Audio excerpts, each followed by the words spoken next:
Very good afternoon and welcome. आप देख रहे हैं आज का बाजार जागरण बिजनेस के डिजिटल प्लेटफॉर्म पे। और अगर हम बाजारों की बात करें तो गैप डाउन ओपनिंग के बाद थोड़ा बहुत संभल रहा है बाजार। आज का लो जो निफ्टी का टच किया है वो रहा 25,318 का, तो 25,300 सेव्ड ऑन निफ्टी। एक अच्छी रिकवरी देखने को मिल रही है, लेकिन कितनी सस्टेनेबल है इस पे हम बातचीत करेंगे। हमारे साथ बहुत ही खास मेहमान जुड़ चुके हैं, mister Anshul Jain, head of research, Lakshmi investments. Anshul, आपका बहुत बहुत स्वागत है कार्यक्रम में। नमस्कार नमस्कार आपके सभी दर्शकों को। ऑप्टिमिज्म कहाँ पहुंचा आपका अभी मार्केट्स को लेके?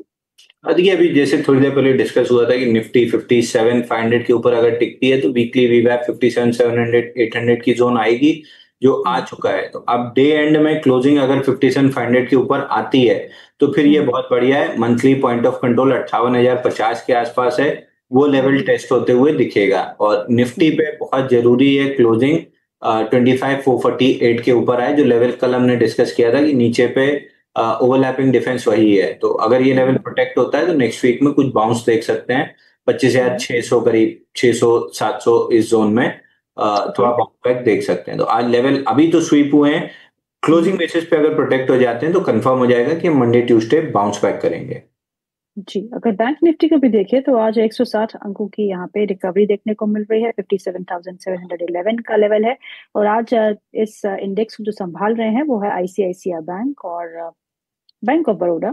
के एसबीआई वगैरह तो आज लाल निशान में है, लेकिन आईसीआईसीआई बैंक का हैवी वेट माना जाता है निफ्टी का। उसके चलते हुए आज थोड़ा बहुत संभलता हुआ बाजार। ऐसा क्यों होता है अंशुल, कि जब बाकी इसका बैंकिंग स्टॉक्स अच्छा कर रहे होते हैं तो आईसीआईसीआई नीचे होता है, जब बाकी गिरने लगते हैं तो आईसीआईसीआई ऊपर आ जाता है? और देखिए, इंडेक्स मैनेजमेंट नाम की भी एक चीज होती है, तो इंडेक्स मैनेज करना भी बहुत जरूरी है। सब एक साथ चल जाएंगे तो बैंक निफ्टी में एक ही दिन में 3,000 पॉइंट की रैली आएगी। आईसीआईसीआई सेकंड हाईएस्ट वेटेज है, एचडीएफसी हाईएस्ट वेटेज है। हालांकि उसको भी अब थोड़ा सा व्यवहारिक करने की तरफ एनएससी और मतलब निफ्टी, एनएससी और सेबी बढ़ी है कि हम्म। इतना ज्यादा वेटेज सिंगल स्टॉक को नहीं दिया जाएगा। तो जी। जब वो रीजिंग और एडजस्टमेंट हो जाएगा तब थोड़ी सी वापस से जो पहले वाली वोलेटिलिटी है बैंक निफ्टी में वो लौटेगी। तो हम्म। अगर एक चलता है तो दूसरा मैनेज करने के लिए साइडवेज या मतलब इंडेक्स मैनेजमेंट के तौर पे आप इसको देखेंगे तो ज्यादा क्लियर समझ में आएगा। जी, अंशुल, मुझे याद है जब भी मैं आपसे बातचीत करी थी तो आप फार्मा इंडेक्स को लेके बोलते थे कि फार्मा के कुछ फंड्स में पैसा लगा सकते हैं एज अ थीमेटिक। और फार्मा इंडेक्स आज गिरते बाजार में अपने आप को अच्छे से होल्ड करते हुए, इंडेक्स की अगर बात करें तो यहाँ पे करीबन हरा निशानी देखने को मिल रहा है गिरते हुए बाजार में। Lupin, Laurus lab, Zydus life, Glenmark, doctor Reddy's, कुछ अन्य काउंटर्स जहां पे हरा निशान इस समय बना हुआ है। ल्यूपिन के नतीजे जो है वो काफी अच्छे रहे और नेट प्रॉफिट जो है उसमें इजाफा देखने को मिला 73%।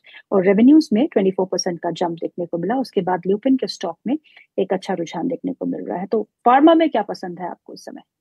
देखिए, आज सुबह ही कान पे बंदूक रख के मेरे से 3 ईटीएफ पूछे गए हैं कि 3 ईटीएफ बताइए जहां इन्वेस्ट मतलब ट्रेड और इन्वेस्ट किया जा सकता है। तो पहला हम्म। हमारी एज यूजुअल पसंद मेटल इंडेक्स रही है, क्योंकि हम्म। पीएसयू बैंक भी इसमें तो प्रॉफिट बुक कर रहे हैं हम। तो हम्म। पहली मेटल, दूसरा ऑटो, तीसरा फार्मा, ये 3 ईटीएफ्स में हम इन्वेस्ट कर रहे हैं आगे चल के, हम्म। मतलब 4 से 8 महीने 1 साल के हिसाब से। और हम्म। स्पेसिफिकली फार्मा में लुपिन बहुत बेहतरीन लग रहा है। लुपिन हम्म। में मंथली चार्ट पे लंबा बेस बना के ब्रेकआउट दे के 8 महीने से कंसोलिडेशन कर रहा है। जी। 113 महीने हो चुके हैं इस स्टॉक को। तो अब हम्म। यहां से जब भी इन्वेस्टर्स के लिए स्टॉक है, ट्रेडर तो एकदम दूर रहे हैं 2158 के पहले। Trader okay. 2158 के ब्रेकआउट पे करें, लेकिन फार्मा स्टॉक जनरली ट्रेडिंग के लिए मैं करता नहीं हूं, क्योंकि यूएसएफडीए की एक खराब खबर और जैसे डॉक्टर रेड्डी में हुआ बड़ा गैप डाउन, जी। तो मैं जी। ट्रेडर्स को जनरली रिकमेंड नहीं करता हूँ। बट इन्वेस्टर्स अगर यहाँ पे एक्यूमुलेट करके छोड़ते हैं, एसआईपी करते हैं, 3,000 रुपए हम्म। लुपिन आराम से चला जाएगा। हम्म। तो उससे तो बेटर है कि ईटीएफ, फार्मा ईटीएफ में ही इन्वेस्ट करे, राइट अंशुल? अगर कोई स्टॉक, इंडिविजुअल स्टॉक, जैसे पीएसयू बैंक भी इसमें इंडिविजुअल हम्म। स्टॉक पकड़ना मुश्किल था, तो वहां पे हम्म। ईटीएफ बेटर चॉइस थी। यहाँ पे लुपिन हम्म। क्लियरली विनर है रिलेटिव स्ट्रेंथ के साथ। तो मैं ओके। लुपिन के साथ जाना चाहूंगा। अगर आप थोड़ा सा रिलेटिव सेफ्टी चाह रहे हैं तो फिर फार्मा ईटीएफ देख सकते हैं। बट चूंकि लुपिन में इतना बढ़िया पैटर्न है, मैं लुपिन के साथ हम्म। जाना चाहूंगा। जी। आपने मेटल इंडेक्स की भी बात करी और मेटल में आज थोड़ा बहुत रुझान देखने को मिल रहा है, करीब करीब 0.75% का इजाफा आज सीएनएक्स मेटल इंडेक्स में देखने को मिल रहा है। और टॉप गेनर्स में हिंद कॉपर शामिल है, करीबन 2.5% का इजाफा है। नैल्को, वेदांता, हिंदुस्तान जिंक, हिंडाल्को सभी हरे निशान में कामकाज करते हुए। मेटल स्पेस में इस समय आपको क्या अच्छा लग रहा है? देखिए, मिडिल में टाटा स्टील अपना ब्रेकआउट पॉइंट रीटेस्ट कर चुका है। हिंडाल्को में अभी भी 40 रुपए की और डाउनसाइड है, 751 मेजर सपोर्ट है। और वेदांता भी लगभग वहीं पे स्ट्रगल कर रहा है। तो आईटी इसमें मेटल इंडेक्स में प्रोबेबली सबसे पहले शायद रिज्यूम जो अपनी अपमूव करेगा वो वेदांता ही करेगा। और ये इनिशियल साइन आज दिख रहे हैं, क्योंकि वेदांता 10 मूविंग एवरेज से चल रहा है, हिंडाल्को 1020 के नीचे है और टाटा स्टील 20 के आसपास है। तो नियरेस्ट मतलब शॉर्टेस्ट मूविंग एवरेज पे जो सपोर्ट लेके चले उसी में सबसे ज्यादा रिलेटिव स्ट्रेंथ होती है। तो सबसे पहली चॉइस अब थर्ड पे पहले वेदांता होती थी, अब फर्स्ट चॉइस वेदांता होगी, सेकंड टाटा स्टील और थर्ड पे हिंडाल्को। यानी हिंडाल्को 1 से 3 पे आ गया है, वेदांता 3 से 1 पे चला गया है, टाटा स्टील सेकंड का सेकंड बना हुआ है। तो इमीडिएट अगर कोई ले रहा है वेदांता बेस्ट है। बॉम्बे बॉम्बे स्टॉक एक्सचेंज के स्टॉक को देखिएगा, आज यहाँ पे करीबन 4% का इजाफा है। 2547 के आसपास का लेवल है, क्या करना है?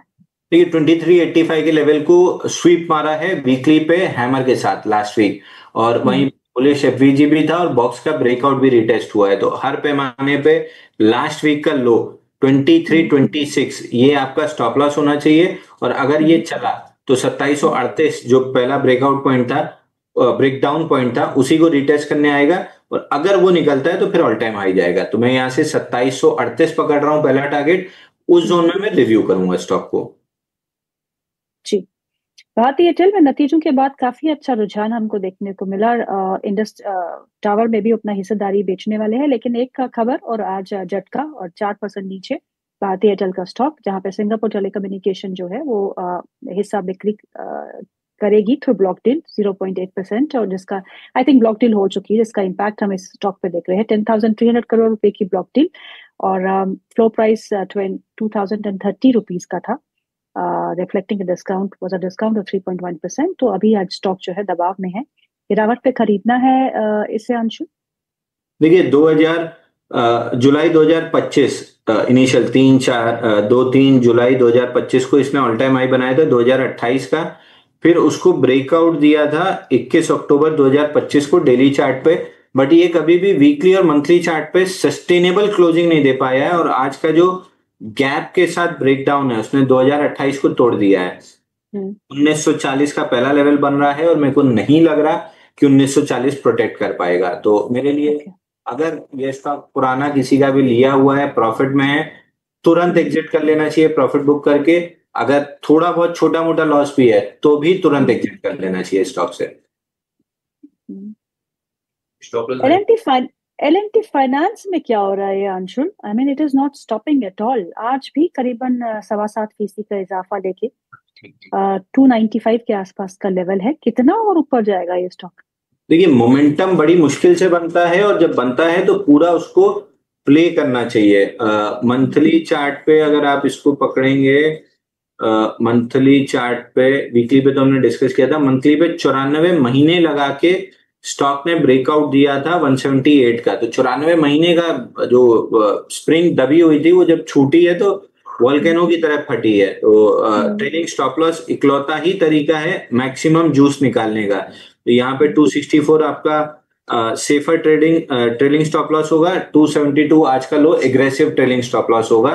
तो जिसने भी 178 की जोन में मतलब देखते यहाँ पे चैनल पे भी हमने डिस्कस किया था, अगर लिया है आपने तो ट्रेलिंग स्टॉप लॉस के साथ शांति से इसका मोमेंटम प्ले करते रहिए जब तक मिल रहा है।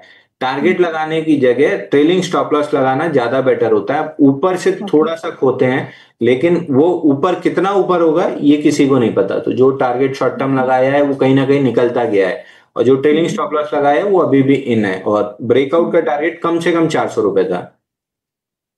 ओके, तो यानी कि ट्रेलिंग स्टॉप लॉस लगा के आप एल&टी फाइनेंस के स्टॉक को होल्ड कर सकते हैं जिनके पास है, और जिनको नया खरीदना हो वो इस लेवल पे खरीद सकते हैं।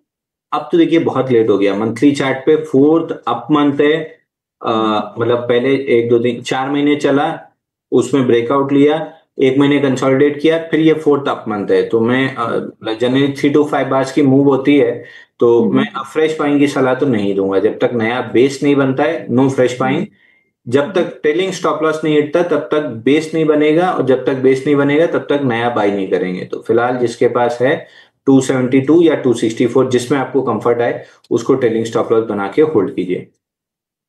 आरती इंडस्ट्रीज, ये स्टॉक देखिएगा आज 5% का इजाफा इस स्टॉक में है, 410 के आसपास का लेवल है।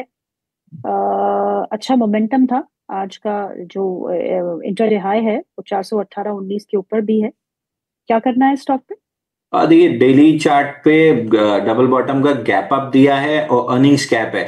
5 से 8 दिन कंसोलिडेट करता है और 10 डे मूविंग एवरेज कैचअप होता है, तो बाई कर सकते हैं। फिर नैरो रेंज ब्रेकआउट पे 432.95 पहला टारगेट रहेगा, और दूसरा पहला ही टारगेट पकड़िए, वहां पे रिवाइज करेंगे। इसमें एक इंटरेस्टिंग चीज है, बेरिश पैटर्न फेल हुआ है आज के सेशन में। अगर क्लोजिंग ठीक ठाक होती है और 3 4 5 दिन में 10 डे मूविंग एवरेज कैचअप पे वापस से गिव अप नहीं करता है, तो फिर वीकली पे स्ट्रक्चर चेंज होगा। और वीकली पे अगर स्ट्रक्चर चेंज हुआ तो वीकली का टारगेट 432 449 पहले आता है। तो स्टॉक रिवर्सल करने की कोशिश कर रहा है, डेंजर जोन में है। एग्रेसिव ट्रेडर यहाँ पे ले सकते हैं। सेफर बेट्स अगर प्ले करनी है तो 450 के ऊपर जब सस्टेन करने लगे तब बनेगा। इस समय सेफर बेट्स कोई है भी अंशु? सिर्फ लार्ज कैप में तो कोई भी आप डिप में ले लीजिए, सेफर बेट ही है। लार्ज कैप में तो कोई है ही नहीं ना। नीचे क्वेश्चन आ ही जाएगा एफआईआई का, नहीं तो म्यूचुअल फंड का, लार्ज कैप म्यूचुअल फंड्स का, तो वो क्वेश्चन तो आ ही जाएगा। इतना नीचे गिरा हुआ एसीसी है, एशियन पेंट्स है, अगली रैली में यही विनर रहेंगे। प्रॉब्लम आती है नेट मिड स्मॉल कैप में, वहां पे एंटिसिपेशन नहीं चलता है। वहां पे पैटर्न्स और बेसिस चाहिए, तब आप एंटिसिपेट करेंगे तो ठीक है। बिना बेस के एंटिसिपेशन इज जस्ट लाइक मुझे लगता है, और मुझे लगता है वालों का हाल वही होता है जो युद्ध सभा में महाराज युधिष्ठिर का हुआ था, क्योंकि आप भी उनकी तरह केवल सट्टा खेल रहे हैं। बिल्कुल। चलिए अब नेटवेब टेक्नोलॉजीज की बात करते हैं। नेटवेब टेक्नोलॉजीज पिछले एक महीने में दबाव में रहा, लेकिन आज एक अच्छा मोमेंटम में है। 5% का इजाफा, डे हाई पे स्टॉक कामकाज करते हुए 3,457 का स्तर है। क्या करना है? देखिए 4500 पे जब एटीआर एक्सटेंशन कैंडल मिल रही थी, टू बी प्रिसाइज, ये स्टार्ट हुई थी 1 अक्टूबर को 3083 पे। वहां से बढ़ते बढ़ते हाई बना था 4479, और जब 3700 टूटा था बाइंग क्लाइमेक्स कंफर्म हुआ है। पहला ही टारगेट समवेयर अराउंड 2700 2750 खुला है, तो रैलीज में 3700 मिल जाए तो एग्जिट कर लीजिएगा। तो 3700 पे एग्जिट करना है। अभी 3457 के आसपास का स्तर नेटवेब में देखने को मिल रहा है। एक और स्टॉक है शिपिंग कॉर्पोरेशन ऑफ इंडिया। नतीजे भी हैं उसके चलते हुए आज 4% का इजाफा इस स्टॉक पे देखने को मिल रहा है। बहुत ही अच्छे मोमेंटम में रहा है। पिछले एक महीने में 22% का इजाफा हम देख चुके हैं। पिछले एक हफ्ते में 5% ऊपर, आज भी करीबन 4% का इजाफा देखने को मिल रहा है। Shipping corporation of India in levels पे क्या करना चाहिए? मुनाफा वसूल लेना चाहिए? ये मैंने 2 3 दिन पहले वाले शो में बता भी दिया था कि हमने बाई दिया अपने क्लाइंट को। आज हम रिस्क फ्री हुए हैं इससे, और ऊपर ओके। में टारगेट हमको 294 तक का दिख रहा है। 88 ओके। डेज तक अपना पैटर्न ब्रेकआउट 236 पे था, जिसका टारगेट 294 है। तो ये 3 6 7 दिन की पुल बैक के बाद जब चला तो हमने बाई दिया है, 294 दिख रहा है। ओके। जैसे आप आते हैं तो सवाल आना बहुत शुरू हो जाते हैं। हालांकि इस प्रोग्राम में हम सवाल नहीं लेते, लेकिन छोड़ भी नहीं सकते। दीपक पूछते हैं, IDFC first, Canara bank, bank of Baroda, क्या करूं?